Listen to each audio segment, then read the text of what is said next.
राम महतो जिस प्रकार से झारखंड की जमीनी स्तर की समस्याओं को लेकर आवाज उठा रहे हैं, वो कहीं ना कहीं चर्चा राम महतो को वहां पे दो प्रश्न मुझे बहुत पसंद है।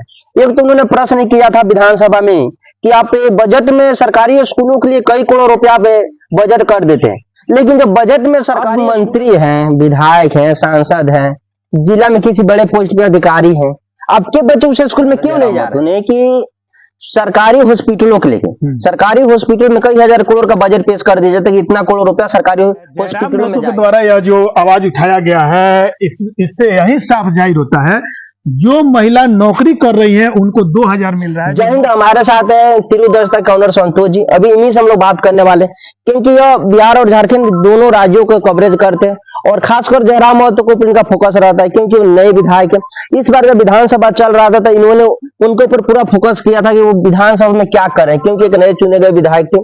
तो संतोष जी, आपका स्वागत है।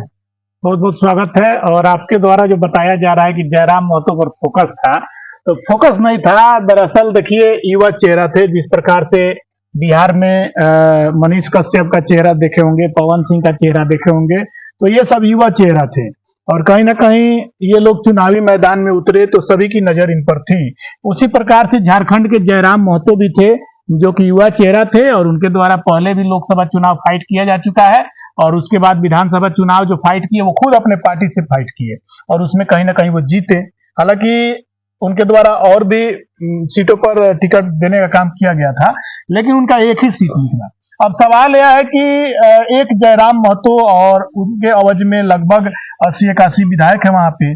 तो आज के दौर में जयराम महतो जिस प्रकार से झारखंड की जमीनी स्तर की समस्याओं को लेकर आवाज उठा रहे हैं, वो कहीं ना कहीं चर्चा का विषय बना हुआ है। इसीलिए बार बार जयराम महतो का जिक्र होता है, कोई भी खबर होता है तो उसमें कहीं ना कहीं जयराम महतो का जिक्र आ ही जाता है। आप देख सकते हैं अभी बिहार में जन सुराज पार्टी आई हुई है, तो जन सुराज पार्टी में भी कुछ चेहरा है जो जयराम महतो का नाम लेते हैं। कहीं ना कहीं जयराम महतो का जो विचारधारा है, जयराम महतो जिस प्रकार से काम कर रहे हैं अपने झारखंड में, उसी प्रकार से बिल्कुल निष्ठापूर्वक जन सुराज के भी नेता यह काम करने का दावा कर रहे हैं। हालांकि अभी तो इस बार विधानसभा चला, लगभग 20 दिन विधानसभा चला, झारखंड विधानसभा 20 दिन चला और कल विधानसभा का समापन था। यानी जो बजट पेश हुआ था 20 दिन तक उस पर चर्चा हुआ विधानसभा में, उसके बाद से समापन हुआ। जयराम महतो को वहां पे दो प्रश्न मुझे बहुत पसंद है। एक तो उन्होंने प्रश्न किया था विधानसभा में कि आप बजट में सरकारी स्कूलों के लिए कई करोड़ रुपया पे बजट कर देते हैं, लेकिन जब बजट में सरकारी स्कूलों में सांसद, विधायक, मंत्री और सरकारी तंत्र से जुड़े हुए लोग हैं, उनके बच्चे सरकारी स्कूल में नहीं जाते पढ़ने के लिए, तो उतना बजट पेश करने से क्या फायदा है? जब आप इतना करोड़ों का बजट पेश कर देते हैं और आपके बच्चे जितने भी सरकारी तंत्र के लोग हैं उनके बच्चे नहीं जाते, तो इसमें क्या कहिएगा आप? उसमें कई तरह का जवाब मैं दूंगा। जैसे कि आपके द्वारा बताया गया कि करोड़ों फंडिंग किया जाता है सरकारी स्कूलों पर, लेकिन सरकारी स्कूलों की जो व्यवस्था है बिल्कुल बेकार व्यवस्था है। और फंडिंग की जहां तक बात है तो ज्यादा से ज्यादा फंडिंग किया जाता है तो ज्यादा से ज्यादा भ्रष्टाचार भी होता है। और भ्रष्टाचार होने का मतलब हुआ कि नेताओं के जेब में मोटा अमाउंट जाता है। कहीं ना कहीं जो भ्रष्टाचार होता है, यह भ्रष्टाचार सिर्फ एक, इसका जो दोषी है सिर्फ एक नहीं है, उसमें कई लोग सम्मिलित होते हैं। तो इसको लेके जयराम महतो के द्वारा कहा जा रहा है कि जैसे कि नेताजी लोग हैं, उनका भी लड़का उस स्कूल में पढ़ना चाहिए, लेकिन उस तरह की व्यवस्था नहीं है। इसको लेके जो नेता है, नेता अपने बच्चों का जो उस स्कूल में दाखिला नहीं कराना चाहते हैं। तो अब मंत्री हैं, विधायक हैं, सांसद हैं, जिला में किसी बड़े पोस्ट पे अधिकारी हैं, आपके बच्चे उस स्कूल में क्यों नहीं जा रहे हैं? प्रश्न यहाँ पे ये था जयराम महतो का कि जब आप इतना करोड़ों रुपया बजट पेश कर रहे हैं, सरकारी स्कूल में सुधार कैसे आएगा जब सरकारी तंत्र के लोग के बच्चे वहीं जाएंगे? आपको सिर्फ पैसा से सरकारी स्कूल का सुधार नहीं होगा। सिर्फ पैसा ज्यादा, करोड़ों की जो फंडिंग हो रही है उसमें भ्रष्टाचार हो रहा है और कहीं ना कहीं भ्रष्टाचार करने को लेकर यह फंडिंग की जाती है, न कि उसमें सुधार किया जाए। और इसको लेके जो नेताजी लोग है वो अपने बच्चों को दाखिला नहीं कराते हैं, अच्छे प्राइवेट स्कूलों में पढ़ाने पर कहीं ना कहीं ज्यादा ध्यान देते हैं।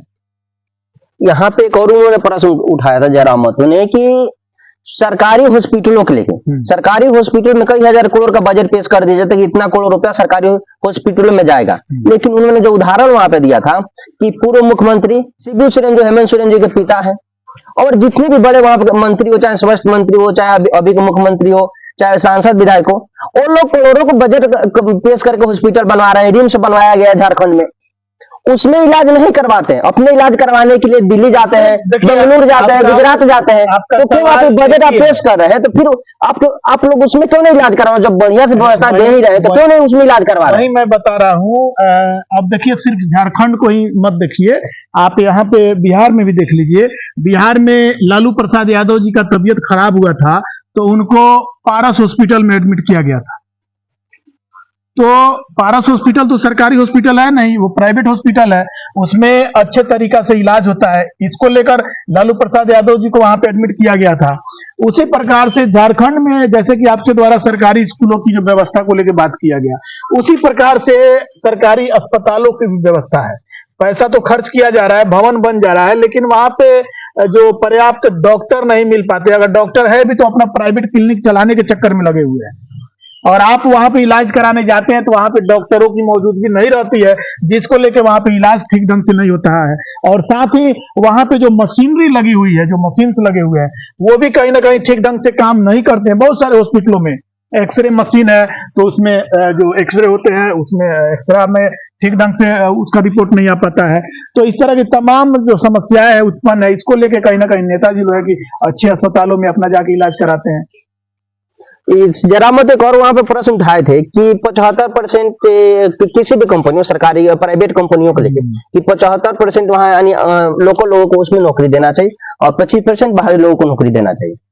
तो इस पे आप क्या कहिएगा, ऐसा होना चाहिए? वो तो देखिए, वो तो एजुकेशन पर निर्भर करता है। जैसे कि शिक्षा की, अब मान के चलिए आप अपने पंचायत से आवाज उठाते हैं कि हमारे पंचायत के युवाओं को नौकरी नहीं मिल रहा है, लेकिन आपके पंचायत में उस तरह से युवा जो शिक्षित होंगे उन्हीं को ना नौकरी मिलेगा। अब युवा, आपके यहाँ के जो युवा है डॉक्टरी नहीं किए हुए हैं और वो डॉक्टर बनने का उम्मीद लगाए हुए हैं, तो ये इसको लेके तो ये कोई मतलब ज्यादा अपडेट नहीं दे पाऊंगा इसको लेके। लेकिन एजुकेशन, विधानसभा में प्रश्न उठाया था मैया सम्मान योजना को लेके, कि मैया सम्मान योजनाओं में महिलाओं को बिना काम किया 2500 रुपया दे रहे हैं, अच्छी बात है, लेकिन जो महिलाएं रसोईया है, जो काम कर रही हैं, उन लोगों को 2000 रुपया दिया जाता है, तो उन लोगों को कम से कम बढ़ाना चाहिए। देखिए, सबसे बढ़िया सवाल किए हैं आप। जयराम महतो के द्वारा यह जो आवाज उठाया गया है, इससे यही साफ जाहिर होता है, जो महिला नौकरी कर रही है उनको 2000 मिल रहा है, जो नौकरी नहीं कर रही है उनको 2500 मिल रहा है। तो इससे साफ जाहिर होता है महिलाओं को काम करने की आवश्यकता ही नहीं है। यही 2000 रुपया काम करने के बाद उनको 2000 रुपया मिल रहा है, और जो महिला काम नहीं कर रही उनको 2500 रुपया मिल रहा है, तो क्या है महिला काम करेगी? यही प्रश्न जरा मत किया था विधानसभा में कि जब आप बिना काम के 2500 रुपया दे रहे हो, जो काम कर रही है स्कूल में उनको 2000 रुपया दे रहे हैं, तो क्यों काम करने जाएंगे स्कूल में जो महिला काम करती है उनको पर्याप्त जो है कि डेली बेस पे, कम से कम डेली बेस पे 500 रुपया प्रति दिन के दर से लगभग 15,000 रुपया भी मिनिमम सैलरी मिलना चाहिए। और ये तो 2500 रुपया तो अनुदान मिल रहा है, तो 2500 रुपया अनुदान जहां मिल रहा है, वहां जो काम कर रहा है उसका सैलरी 2000 है। तो कहीं ना कहीं यह तो झारखंड वासियों के लिए एक सबसे दुखद खबर है। इस तरह की नहीं होनी चाहिए। जो महिला है, महिलाओं को जिस प्रकार से अनुदान दिया जा रहा है, उसी प्रकार से महिलाओं को सैलरी भी देना चाहिए। ये तिरदौलता का ऑनर है। आप लोग इस वीडियो के बारे में क्या सोचते हैं, अपनी प्रतिक्रिया कमेंट में और दीजिएगा। मिलते हैं नेक्स्ट वीडियो में, जय हिंद, थैंक यू।